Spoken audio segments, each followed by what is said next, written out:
자, 이번에는 소프트웨어 테스트에서 에러의 80%가 전체 모듈의 20% 안에서 발생하고 있다. 뭐 이런 법칙을 만들어내서 제시를 했는데 이게 바로 파레토 법칙이라는 거예요. 바로 이렇게 테스트의 결함, 집중의 원리. 그러니까 에러가 난 곳에서 그 언저리에서 또 오류가 발생할 확률이 높다. 이런 얘기죠. 그러니까 에러가 집중돼 있다는 얘기입니다.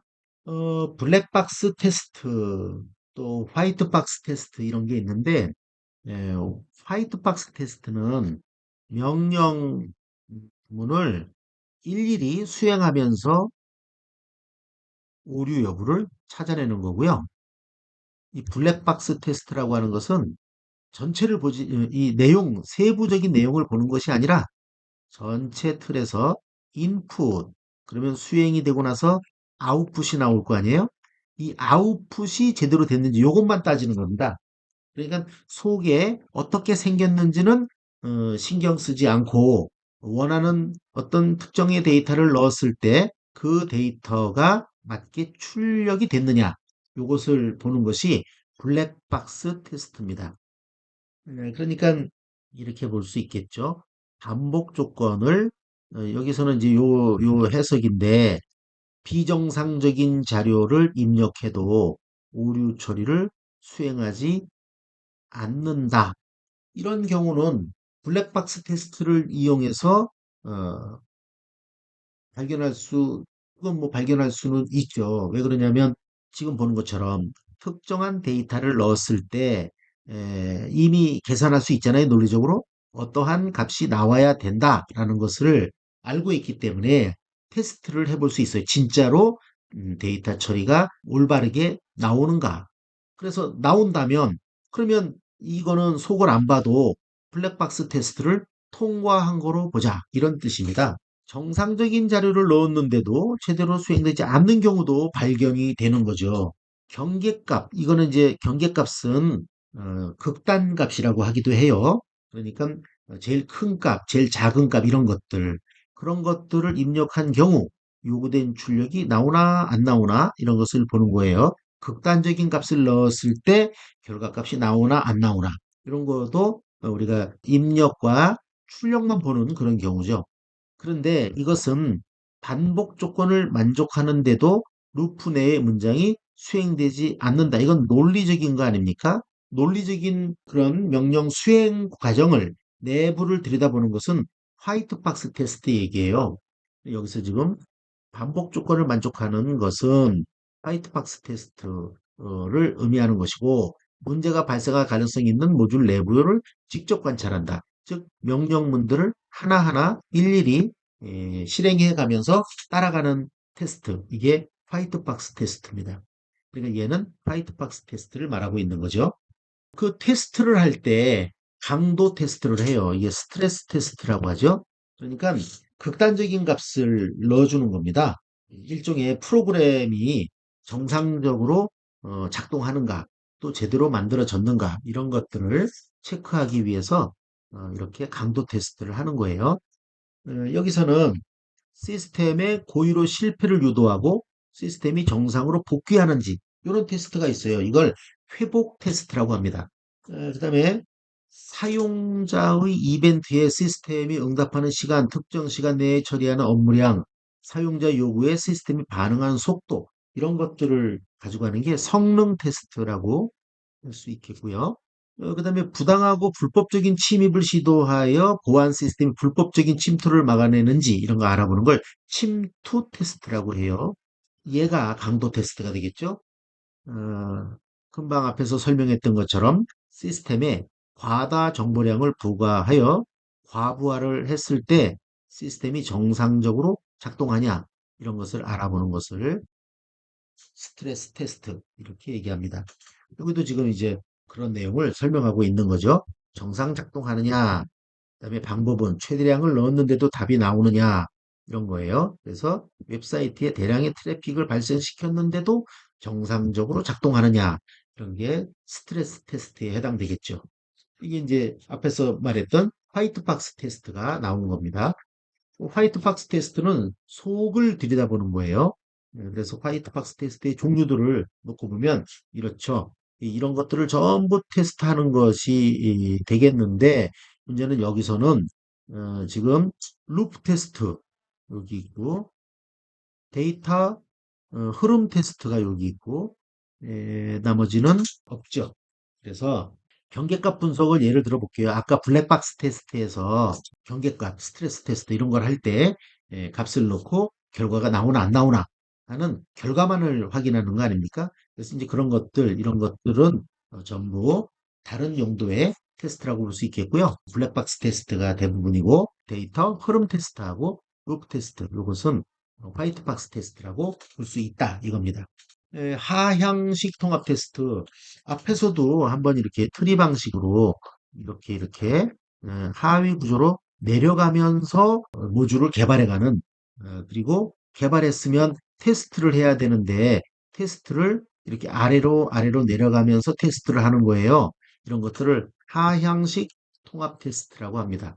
이런 하향식 통합 테스트에서는 보다시피 메인 제어 모듈이 작성된 프로그램을 사용할 수 있어야 아직 작성하지 않은 하위 모듈을 제어할 수 있다. 그러니까 이 하위는 여 아래로도 계속 내려갈 건데 아직 안 만들어진 거죠. 드라이버는 상위 모듈 흐름을 작성해야 하지만 스톱은 하위 모듈의 반환값만 전달하면 되기 때문에 개발이 쉽다. 그러니까 아래서부터 만들어가는 건 어떻겠습니까? 이거 테스트 할 수 있겠어요? 이게 있어야 테스트가 되겠지. 그렇지만 이것만 만들어 놓고 테스트를 하려면 어떻게 해요? 여기가 가상으로 있다고 치고 이렇게 묶어놓고 실행을 해야 되겠죠? 이 가상으로 위를 만들어내는 이런 구조, 이것이 드라이버입니다. 그리고 얘를 테스트하려면 이 밑에가 있어야 되는데 아직 안 만들었단 말이에요. 이걸 아직 안 만들었다고.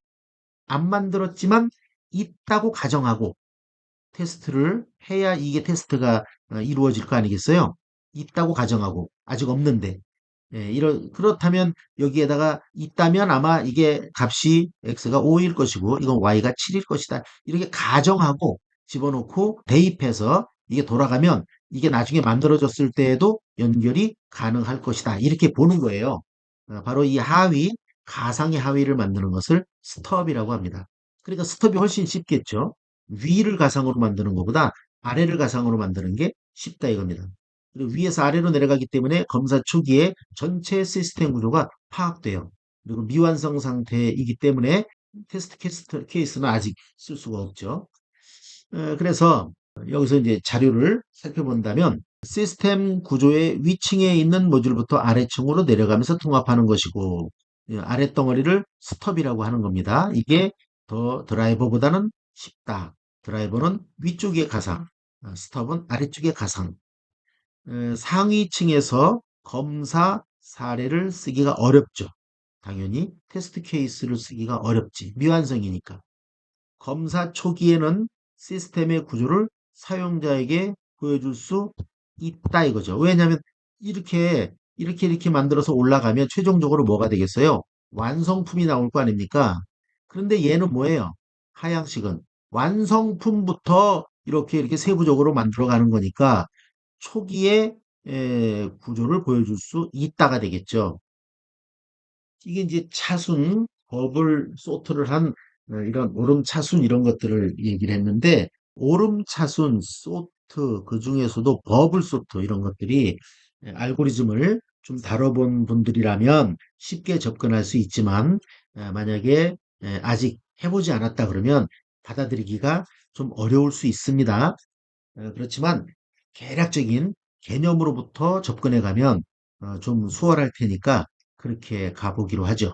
먼저 버블 소트는 이렇게 하는 거예요. 인접한 것, 이것과 이것을 비교하고 이것과 이것을 비교하고 이렇게 비교하는 겁니다. 그러니까 보글보글 물거품처럼 올라가는 소트다 해서 버블 소트라고 하는 거예요. 그러면 맨 처음에 맨 뒷자리를 알아내게 됩니다. 맨 뒷자리를. 그러니까 맨 뒷자리를 알아내기 위해선 이렇게 비교하고 오름차순이니까 맨 뒤에가 큰 게 가야 되겠죠? 그럼 이렇게 비교하면 여기 6이 오고 9가 오고 그 다음에 이렇게 비교하면 여기 7, 9 이렇게 비교하면 여기 3, 9. 이렇게 비교하면 여기 5, 9. 그래서 9가 오게 되는 거예요. 그러면 6, 최종적으로 6, 7, 3, 5, 9. 6, 7, 3, 5, 9. 이것이 패스 1에서 해결이 된 겁니다. 그러면 패스 2의 수행 결과를 물어봤으니까 또 가야 되겠죠? 요건 완성된 거니까 안 합니다. 요렇게 비교하면 안 바꾸고, 요렇게 비교하면 바꾸죠. 7하고 5를 비교하면 바꾸죠. 7하고 9는 안 한다고요. 이미 이걸 알아냈기 때문에. 그러므로 두 번째까지 돌리고 나면 6, 4, 5, 7 이건 완성되어 있는 애고, 그래서 6, 4, 5, 7, 9 요것이 답이 되겠네요. 이것도 계속 이어진 설명이니까 결과적으로 이렇게 되겠죠. 이게 버블 소트예요. 물론 실기 시험까지 통과하려면 실제로 코딩을 할 수 있어야 됩니다. 이거는 패스 3까지 갔는데 끝까지 가본다면 이거죠. 이게 이제 2의 상태였으니까 요거 두 개가 알아진 거 아닙니까? 그럼 나머지 세 개만 하면 되겠죠? 그래서 이렇게 비교하면 3과 6이 바뀌고 6과 5를 비교하게 되겠죠? 그러면 이걸 바꾸게 돼요. 그래서 최종적으로 이렇게 만들어지게 돼서 소트가 완성됩니다. 데이터가 5개 있는데 탭은 3번 만에 해결이 됐죠. 그래서 버블 소트는 다른 소트에 비해서 성능이 조금 좋은 편에 속합니다. 이번에는 선택 소트를 해보자고 했죠. 선택 소트는 하나씩 하나씩 앞에서부터 채워나가는 그런 구조예요. 앞에서부터. 그러니까 여기다가 여기 첫 번째 자리에다가 제일 작은 걸 갖다 놓는다 이 말입니다. 어떻게 갖다 놓을 수 있느냐? 그것은 첫 번째는 어차피 교체 대상이고 먼저 이 전체 중에서 이걸 제외해도 되고요. 이 중에서 최소값이 누구냐 알아보세요. 최소값이 요거네요. 그럼 요거랑 바꿔주면 됩니다. 그러면 14가 오고 37이 오고 17, 40, 35 뭐 이런 식으로 구성이 되겠죠. 아무튼 요걸 알아냈다 이거예요. 그러면 그 다음번에는 나머지 중에서 제일 작은 걸 알아내서 그걸 교체하면 되겠죠. 이거와. 그러면 나머지 중에서 제일 작은 걸 골라내는 그런 과정을 겪으면 됩니다. 제일 작은 걸 골라서 바꿔주면 되겠죠. 이거는 아까 알아낸 거고 여기 17이 오고 요거랑 교체했으니까 이렇게 교체가 돼서 들어갔겠죠. 그러면 요거 두 개를 알아낸 거예요. 그 다음에는 나머지는 그 뒤에서 또 최소값을 알아내면 되는 겁니다. 최소값을 알아내서 최소값이 이거네. 그러면 이거랑 교체를 하면 되겠죠? 이렇게 37이 뒤로 오고 이렇게 하면 3회전까지 갔으니까 3개를 알아낸 거예요. 4회전 때는 비교해서 교체하면 전체적으로 이렇게 소트가 완성되겠죠. 근데 여기선 3회전에서 값을 물어봤으니까 3회전에 해당하는 이것을 답으로 골라야 되겠죠? 그러니까 이렇게 되는 겁니다. 해설을 보면 이렇게 진행된다는 걸 알 수 있어요. 초기 값이 이렇고 그 중에 첫 번째 값인 37과 가장 작은 값인 14를 교체한다 이 말입니다. 두 번째부터 물론 전체를 이것이 제일 작을 수도 있기 때문에 전체 중에서 제일 작은 걸 골라내요. 그렇지만 그것을 첫 번째 방에 보내야 되기 때문에 이걸 바꿨다 이 말입니다. 그러면 그 다음에는 이게 1회 이걸 비교해서 1회전 해놓으면 이렇게 되는 거예요. 1회전을 해놓은 결과죠. 그러면 이걸 가지고 2회전을 해야 될 텐데 2회전은 이 중에서 최소값을 또 두 번째 방과 바꾸면 됩니다. 그러면 이게 2회전이 되겠죠. 3회전의 경우에는 이것을 비교해서 제일 작은 것을 담아놓으면 되는 겁니다. 요 자리와 바꾸는 거죠. 그러니까 이렇게 들어오게 돼요. 3회전. 여기에 해당되는 값이 이거죠. 그래서 알 수 있다. 4회전은 이제 종료 4회전이 가야 종료가 됩니다. 여기서는 요 두 개 중에 요거죠. 요거 두 개 중에 교체를 해야 되는 거니까 이제 완성이 되는 겁니다. 물론 이런 방법은 초기 값에서부터 최종 종료될 때까지 네 번의 스텝이 내려갔죠. 데이터가 5개이기 때문에 4번 내려간 거예요. 왜냐하면 데이터가 100개면 99번 스텝이 내려갔겠죠. 왜냐하면 맨 마지막에 것만 혼자 남기 때문에 비교 안 해도 제일 큰 값이라는 겁니다. 해싱 함수라는 것이 있는데 예를 들면 그 키를 정할 때 앞에서도 소트를 할 때 오름 차순이냐 내림 차순이냐 그랬잖아요. 소트를 하려면 기준이 되는 키가 있을 거 아닙니까? 그 키를 만들어내야 되는데 보통은 뭐 이름이 키가 되는 수도 있고 프라이머리 키가 되잖아요. 이름이. 또는 뭐 번호가 될 수도 있고 주민번호가 될 수도 있고 이런데 보다시피 주민번호의 경우는 길잖아요. 내용이.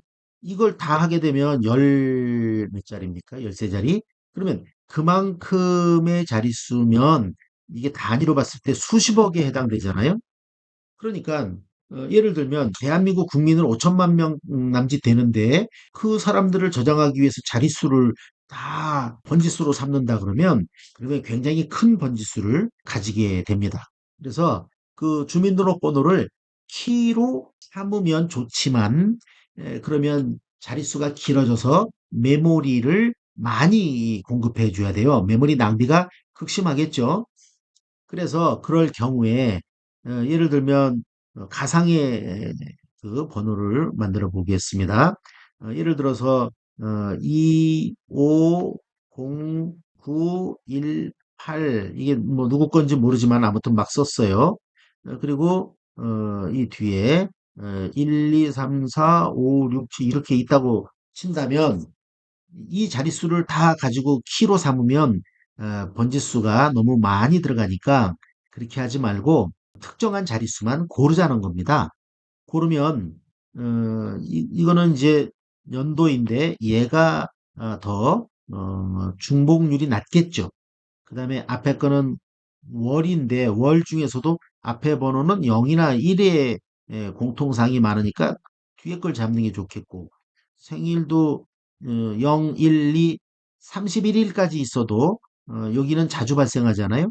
여기는 10개의 간격으로 발생하니까 또 요 자리는 피하는 게 좋겠죠. 왜냐하면 그 1 아니면 2 또는 3 아니면 4가 대략 많은 경우가 발생할 테니까 뭐 지역 번호라든지 뭐 이런 거, 이거 1년 번호 이런 것들을 대략 그 정해서 쓰게 되면 그러면 추리는 거죠. 이렇게 이것을 뭐 번호로 삼자 이런 거예요. 번지수로 키로 삼자 그러면 더 용이하지 않겠냐. 해싱 함수 중 레코드 키를 여러 부모도로 나누고 그러니까 이런 방식으로 하는 것을 숫자 분석법이라고 하는 거예요. 그다음에 기수 변환법은 여기에 386이 있다. 근데 이것을 마치 이게 그 십진수인데 이것이 16진수인 것처럼 여기고 이걸 16지수로 변환해서 번지수로 삼는 이런 방법을 쓰면 기수 변환법이라고 하는 겁니다. 그다음에 제3법이라고 하는 건 이 부분에 특정한 중복률이 낮은 특정한 부분을 빼서 이것을 제곱을 줘요. 여기다 어, 이렇게 제곱승을 주는 거죠. 즉 3, 4, 5 곱하기 3, 4, 5를 주는 거예요. 숫자가 나올 것이고 그 중에 일부를 뚝 잘라가지고 이만큼을 키로 삼는 그런 기법들을 제3법이라고 합니다. 폴딩법은 1, 2, 3, 4, 5, 6, 7 이렇게 있으면 이걸 적당히 뚝 잘라요. 그런 다음에 이것을 이렇게 겹쳐 놓습니다. 접어서 이쪽으로 붙이는 거죠. 그러면 3, 2, 1이 오게 되고 이걸 더하게 되면 7, 7, 7, 7 뭐 이런 식으로 얘를 이걸 들다 보니까 이렇게 발생했지만 4, 3, 5, 7, 8, 6 뭐 이런 식으로 있다 그러면 이걸 반으로 쪼개서 겹치면 5, 3, 4가 될 거 아닙니까? 그럼 여기서 이제 이렇게 합계를 구하면 일정한 숫자가 만들어지게 될 거예요. 이건 기니까 긴 걸 그대로 쓰지 않고 겹치기를 해서 줄여진 이런 값을 키 값으로 사용하자 또는 어드레스로 사용하자 이런 기법이 폴딩법입니다. 접었다는 거죠. 그래서 여러 부분으로 나누고 나눈 부분에 각 숫자를 더하거나 익스크루시브 OR을 해서 홈 주소로 사용한다. 이렇게 얘기했죠. 그래서 나누어서 겹친다. 그런 의미로 폴딩법 이렇게 얘기하는 겁니다. 다음과 같이 레코드가 구성되어 있을 때 이진 검색은 바이너리 서치라고 하는데 반씩 반씩 좁혀간다. 그런 뜻이에요. 예를 들면 이렇게 하는 거죠. 여기에 개수가 이렇게 있으면 검색을 할 때 정 가운데를 이렇게 붙들고 이거냐라고 물어보는 거죠. 그러려면 이것과 맨 처음과 끝을 더해서 반으로 나누면 나온 값이 있는데 이것을 붙들고 검색을 하는 겁니다. 찾을 데이터가 이거냐? 라고 물어보는 거죠. 그런데 이것은 아니고 이거보다 크다, 더 크다 라고 알려주면 요 안에 들어있다는 거 아니에요. 그래서 요 안에 걸 또 계산하게 돼요. 9하고 15를 더하게 되겠죠. 그걸 반으로 쪼개면 12가 나와서 이거냐? 라고 물어보는 거예요. yes. 그러면 이걸 발견했다고 하면 되는데 아니다. 나보다 더 아래쪽에 있다. 이쪽에 있다는 거예요. 그러면 요것이 아니라 그랬으니까 요 안에 있는 거 아닙니까? 좁혀진 거죠 또. 반으로 또 좁혀지는 거예요. 그래서 이거와 이걸 더해서 반으로 쪼개면 이렇게 나오게 되고 10이냐라고 물어보게 되죠. 10보다 작다라고 하게 되면 요것과 요것을 더해서 2로 나누면 요것이 되겠죠. 그래서 발견한다 이런 뜻입니다. 이거는 이제 11이라고 가정했을 때는 요것을 발견하게 되겠죠. 몇 번 만에 발견했냐 하는 것인데 하나, 둘, 셋, 넷, 네 번 만에 하나, 둘, 셋, 넷 이렇게 네 번 만에 탐색에 성공할 수 있다. 뭐 그런 얘기가 되는 겁니다. 11을 찾으라 그랬으니까 하나, 둘, 셋, 네 번 만에 찾게 되겠네요. 이것이 답이 되겠습니다. 인터페이스 보안을 위해서 네트워크 영역에 적용될 수 있는 솔루션과 거리가 먼 것을 고르시오 그랬는데 이런 문제는 상당히 어려운 문제라고 볼 수 있겠는데 어려워서 어렵다기보다는 이 많은 내용들을 다 기억할 수 없어서 어렵다고 표현해야 될 거예요. 아무튼 출제 범위에 들어있고 그리고 요즘에 보안, 네트워크 이런 쪽에 관심도가 높아지고 있기 때문에 출제될 확률이 있다고 봐야 됩니다. 우선 우리가 이제 알 수 있는 것은 SMTP라고 하는 것이 이메일을 보낼 때 사용하는 프로토콜이에요. 받을 때는 POP로 받고 보낼 때는 SMTP로 보내는데 그러니까 인터페이스 보안에 해당되는 것은 여기 있는 이런 요소들인 겁니다. SSL 이거는 클라이언트와 서버 간의 암호화 그리고 IPsec 시큐리티는 네트워크 계층에서의 암호화 인증 이런 것들이고 SHTTP 이것은 웹 애플리케이션에서 메시지 암호화 이런 데 관련되는 그런 개념들입니다. 그러니까 이건 인터페이스 보안에 관련된 것들이죠. 아닌 것은 SMTP, 이거는 이메일 전송 프로토콜이에요.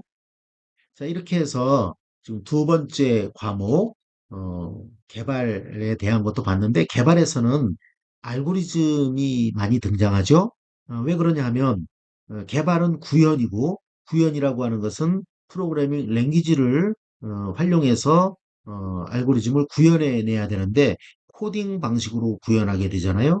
그런데 이제 코딩을 하려면 문법, 랭귀지의 문법을 알아야 되겠지만, 요 장에서 요구하는 것은 랭귀지의 문법이 아니라 전체 개발에 필요한 요소들, 개념 또는 알고리즘 그리고 구성 요소 관련된 개발에 필요한 이런 그 용어, 테스트에 관련된 용어라든지 이런 것들이 많이 출제되고 있습니다. 그렇게 정리를 해 보고요. 랭귀지에 대해서는 뒤에 다음번 과목에서 논의하도록 하겠습니다.